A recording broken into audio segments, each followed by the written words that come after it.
नमस्कार, स्वागत है आपका पी न्यूज पर। मैं आपके साथ रवि राजपूत। वहीं रुक करते हैं खबरों का, जहां प्रधानमंत्री नरेंद्र मोदी 4 दिवसीय दौरे पर अमेरिका गए हुए हैं। वहीं व्हाइट हाउस में प्रधानमंत्री नरेंद्र मोदी जो बाइडेन और अमेरिका की फर्स्ट लेडी से मुलाकात करते हुए तमाम चीजें उन्होंने भेंट की है। आपको बताते चले कि अमेरिका यात्रा पर गए प्रधानमंत्री नरेंद्र मोदी ने गुरुवार को व्हाइट हाउस में राष्ट्रपति जो बाइडेन से मुलाकात की। बाइडेन और उनकी पत्नी जिल बाइडेन ने पीएम मोदी का व्हाइट हाउस में भव्य स्वागत किया। वहीं बाइडेन ने पीएम मोदी के लिए एक निजी रात्रि भोज का आयोजन किया। व्हाइट हाउस के मुताबिक अमेरिकी राष्ट्रपति जो बाइडेन और प्रथम महिला जिल बाइडेन की तरफ से पीएम मोदी को कई उपहार दिए गए। आधिकारिक उपहार के रूप में जो बाइडेन प्रथम महिला जिल बाइडेन पीएम मोदी को 20वीं सदी की शुरुआत में हस्त निर्मित प्राचीन अमेरिकी पुस्तक के गैली भेंट की। इसके अलावा राष्ट्रपति जो बाइडेन पीएम मोदी को एक विंटेज अमेरिकी कैमरा भी उपहार में दिए। आपको बताते चले कि बाइडेन ने पीएम मोदी को जॉर्ज ईस्टमैन के पहले कोडक कैमरे के पेटेंट की एक अभिलेखी प्राकृतिक और अमेरिकी वन्य फोटोग्राफी की एक हार्ड कवर पुस्तक भी भेंट की। जिल बाइडेन पीएम मोदी को collected poems of Robert first की हस्ताक्षरित प्रथम संस्करण की प्रति भी गिफ्ट की। वहीं पंजाब में तैयार किया गया घी, जिसे ज़्यादातर घी दान के लिए चढ़ाया जाता है, महाराष्ट्र में तैयार किया गया गुड़, जिसे गुड़दान के लिए तैयार किया जाता है, वहीं उत्तराखंड से प्राप्त लंबे समय के दाने और दाल चावल को लेकर प्रधानमंत्री नरेंद्र मोदी ने जो बाइडेन और अमेरिका की फर्स्ट लेडी को गिफ्ट किए। वहीं अमेरिका कई प्रधानमंत्री नरेंद्र मोदी का दौरा कई मायनों में अहम माना जा रहा है। आपको बता दें कि ग्रीन डायमंड को अत्याधुनिक तकनीकी का उपयोग करके सटीकता से, यानी कि पूरी तरीके से प्रधानमंत्री नरेंद्र मोदी का ये जो दौरा है, उस दौरे में रात्रि भोज से लेकर डिनर लंच से लेकर सभी में उपहार की प्रतिक्रियाएं सामने आई हैं। वहीं भारतीय मूल के लोगों ने प्रधानमंत्री नरेंद्र मोदी को लेकर काफी जश्न भी देखने के लिए मिला। प्रधानमंत्री नरेंद्र मोदी अमेरिका की फर्स्ट लेडी और राष्ट्रपति जो बाइडेन को डायमंड गिफ्ट किए। वहीं उनकी तरफ से कैमरा समेत तमाम चीजें गिफ्ट की गई। फिलहाल अब ये माना जा रहा है प्रधानमंत्री नरेंद्र मोदी के इस दौरे से चीन पूरी तरीके से बौखलाया हुआ है। चीन लगातार ये कह रहा है कि प्रधानमंत्री नरेंद्र मोदी और भारत को चीन के खिलाफ इस्तेमाल करने के लिए अमेरिका ने प्रधानमंत्री नरेंद्र मोदी को ये निमंत्रण दिया है।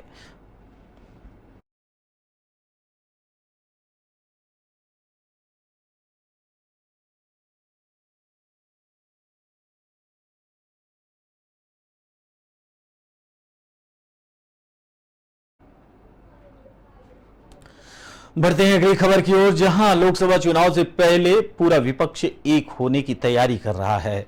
आपको बता दें कि दिल्ली के मुख्यमंत्री अरविंद केजरीवाल समेत तमाम राजनीतिक पार्टियां विपक्ष की एकजुट होने की तैयारी कर रही हैं। वहीं लोकसभा चुनाव में बीजेपी को हराने के लिए 17 विपक्षी दलों की पटना में शुक्रवार को बैठक हो रही है। वहीं बैठक से पहले अवरोध भी उत्पन्न होने लगे हैं। बैठक की कामयाबी को लेकर भी सवाल उठने लगे हैं। कुछ नेताओं ने तो बैठक में आने से मना कर दिया है। आपको बताते चले कि कुछ अपनी परेशानियां अपने सुलझाने चाहते हैं। वहीं दिल्ली के सीएम अरविंद केजरीवाल की आम आदमी पार्टी तो शुरू से ही पेच फंसाती रही है। कई विपक्षी एकता के लिए तैयार होती है तो कभी अफसरों की ट्रांसफर पोस्टिंग वाले केंद्र सरकार के अध्यादेश के विरोध की शर्त रखती है।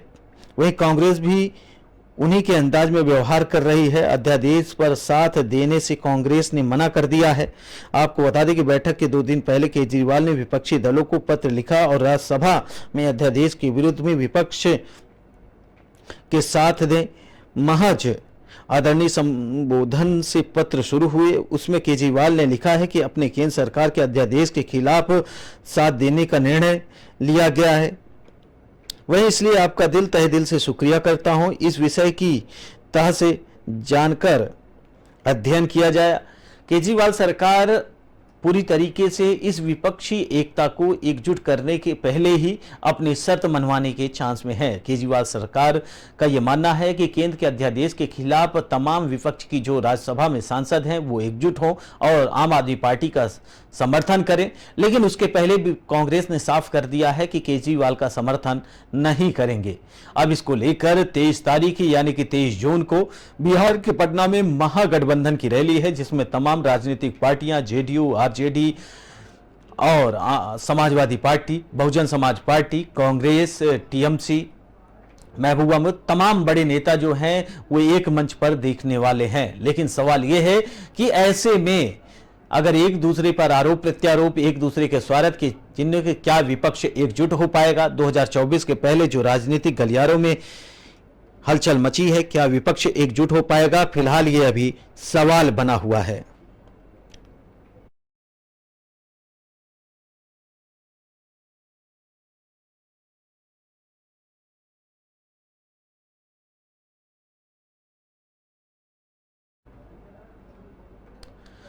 वहीं बढ़ते हैं अगली खबर की ओर, जहां आरएसएस प्रमुख मोहन भागवत का बयान सामने आया है। उन्होंने देश के अंदर कुछ नेताओं का नाम लिए बगैर तंज कसा है। उन्होंने कहा है कि देश के अंदर कुछ नेता ऐसे हैं जो देश को बांटने की कोशिश कर रहे हैं। मोहन भागवत ने क्या कुछ कहा है, आइए आपको सुनाते हैं। जगन्नाथ जी की कृपा से भारत के भाग्य का रथ हम लोग खींच रहे, हम सब लोग, भारत के सब लोग, और वो आगे जा रहा है। लेकिन अब आगे जा रहा है तो आसुरी शक्ति आ रही थी, उनको अच्छा नहीं लगता, तो तरह तरह के विषय निकालकर वो आपस में झगड़ा लगाते हैं। क्योंकि कलियुग में मिलजुल कर रहना सबसे श्रेष्ठ शक्ति है। हम सब भारत के लोग जब तक मिलजुल कर रहेंगे, दुनिया में कोई ताकत नहीं ऐसी जो हमको परास्त कर सकती। और इसलिए उनका प्रयास है कि इनको तोड़ो, आप अलग हो बताओ, आप ये नहीं हो वो नहीं हो बताओ, अरे आपको ये नहीं मिल रहा है वो नहीं मिल रहा है बताओ। ऐसा सब कुछ करके अपने स्वार्थ को साधने के लिए समाज को तोड़ने की कोशिशें देश के बाहर से हो रही है। अन्य देश जो भारत को उत्थान नहीं चाहते, ऐसे लोग प्रयास करते रहते हैं और हमारे अज्ञान के कारण या स्वार्थ भेद के कारण दुर्भाग्य से उनको कुछ लोग अंदर भी मिल जाते हैं। तो इनसे सावधान रहकर हमको आगे बढ़ना है। जगन्नाथ जी की कृपा से। अगली खबर की ओर, जहां कांग्रेस की पूर्व अध्यक्ष सोनिया गांधी का बयान सामने आया है। सोनिया गांधी मणिपुर हिंसा को लेकर तमाम बातें कही हैं। आपको बताते चले कि पार्टी की संसदीय दल की मौजूदा अध्यक्ष सोनिया गांधी ने बुधवार को हिंसा से जूझ रहे मणिपुर के हालात पर प्रतिक्रिया दी है। कांग्रेस पार्टी के आधिकारिक हैंडल से सोनिया गांधी का वीडियो संदेश ट्वीट किया गया है। अपने संदेश में सोनिया गांधी ने कहा है कि लगभग 50 दिनों से हमने मणिपुर में भीषण मानवीय त्रसदी देखी है। मणिपुर में लोगों के जीवन को तबाह किया गया है। अभूतपूर्व हिंसा के लिए देश के अंतरात्मा पर गहरा जख्म छोड़ा गया है। उन सभी लोगों के साथ मेरी संवेदनाएं हैं जिन्होंने प्रियजनों को खोया है। मुझे यह देखकर गहरा दुख हुआ है कि लोगों को उस एकमात्र स्थान से पलायन करने के लिए मजबूर होना पड़ा है। वे अपना घर खोए हैं। मुझे यह देखकर गहरा दुख हो रहा है कि लोगों को बड़ी ही त्रासदी का सामना करना पड़ रहा है। वहीं सोनिया गांधी ने आगे कहा कि मैं शांति और सद्भावना की अपील करती हूं, जिस उपचारात्मक पथ पर चलने से हमारी पसंद को आगे बढ़ाया जाए और भविष्य को आकार दे। हमारे बच्चों को विरासत में मिली है। उन्होंने आगे कहा कि मणिपुर में लोगों से अपार आशा है कि विश्वास और को आगे बढ़ाएं, लोग एक दूसरे के प्रति किसी भी तरीके से व्यवहार रखें, आत्मीय और मानवीय संवेदना को ध्यान में रखें। सोनिया गांधी ने आगे कहा है कि किसी भी तरीके से एक दूसरे का सहयोगी बने और मानवीय संवेदना का पूरा ख्याल रखें। आपको बता दें कि मणिपुर में कुकी और मैतेई समुदाय के बीच में यह हिंसा हुई है और उसको लेकर मणिपुर के सीएम एन बीरेन भी लगातार प्रयास कर रहे हैं, लोगों से अपील कर रहे हैं। वहीं कुछ दिन पहले गृह मंत्री अमित शाह भी मणिपुर का दौरा करके लोगों से मुलाकात किए, मैतेई समुदाय के अलग अलग संगठन के बड़े नेताओं से उन्होंने मुलाकात कर पूरी तरीके से हिंसा रोकने और हिंसा को उन्होंने कंफ्यूजन बताया कि किसी भी तरीके से लोगों को पता नहीं, सिर्फ और सिर्फ आरक्षण के मुद्दे को लेकर एक दूसरे से लोग भिड़ गए हैं। सवाल यह है कि मणिपुर हिंसा आज 50 दिनों से लगातार सुलग रही है। मणिपुर में आग की तरह लोग जल रहे हैं, लेकिन अभी तक ये हिंसा समाप्त होने का नाम नहीं ले रही। लेकिन हजारों घर बेघर हो गए हैं, लोग पलायन कर रहे हैं, वहीं हजारों की संख्या में इस हिंसा में लोग मारे गए हैं। सवाल यह है कि मणिपुर हिंसा के पीछे का आखिर कारण क्या है? क्या स्थानीय सरकार या केंद्र सरकार इस हिंसा को रोकने में कामयाब नहीं हो पा रही है? वहीं सोनिया गांधी ने कहा कि लोग आपसी मानवता को, भाईचारे को ध्यान में रखें, किसी भी तरीके से हिंसा को आगे ना बढ़ाएं। हिंसा मानवीय संवेदना को कुचलने वाली एक महान प्रणाली है, तो इसलिए हिंसा का शिकार अगर एक इंसान होता है उससे पूरा समाज जलता है। तो आने वाले कल में हिंसा को पूरी तरीके से रोकें, एक दूसरे से भाईचारा और प्रेम का व्यवहार आगे बढ़ाएं।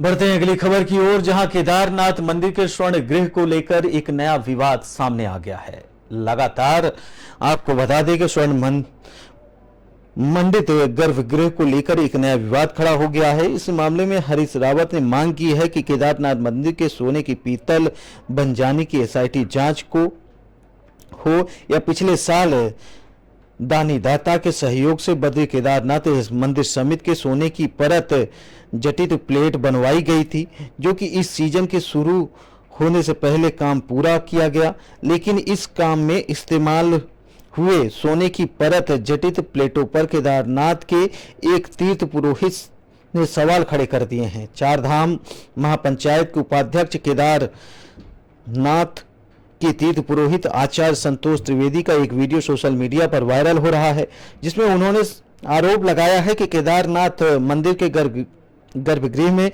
लगाया गया सोना पीतल में बदल गया है। वहीं संतोष त्रिवेदी का आरोप है कि गर्भगृह में सोने की परत लगाने के नाम पर 1.25 अरब रुपए का घोटाला किया गया है। उन्होंने मांग की है कि बीकेटीसी सरकार और प्रशासन में जो इस कार्य के लिए जिम्मेदार है उसके खिलाफ कार्रवाई होनी चाहिए।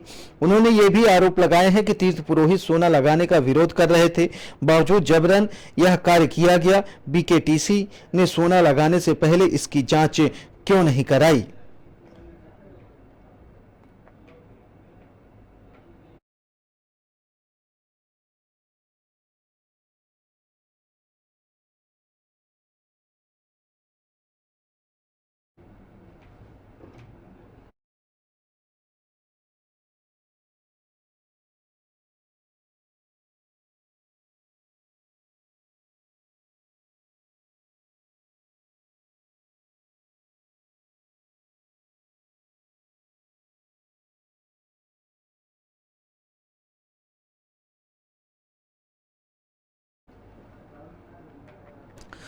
वहीं बंगाल में पंचायत चुनाव से पहले हो रही हिंसा को लेकर हाई कोर्ट ने फटकार लगाई है। हाई कोर्ट ने तमाम प्रतिक्रियाएं दी हैं।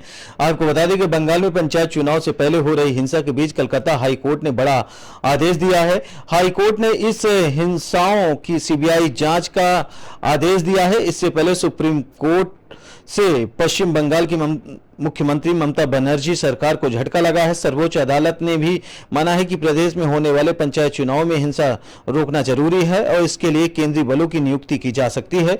कलकत्ता हाई कोर्ट ने भी केंद्रीय बलों की नियुक्ति को सही ठहराया था। वहीं बंगाल सरकार ने इस आदेश के खिलाफ सुप्रीम कोर्ट का दरवाजा खटखटाया था, जिसकी याचिका आज खारिज हो गई है। वहीं शीर्ष अदालत ने राज्य चुनाव आयोग की भी खिंचाई की और कहा कि चुनाव कराना हिंसा का लाइसेंस नहीं हो सकता। स्वतंत्र और निष्पक्ष चुनाव कराना राज्य चुनाव आयोग की जिम्मेदारी है।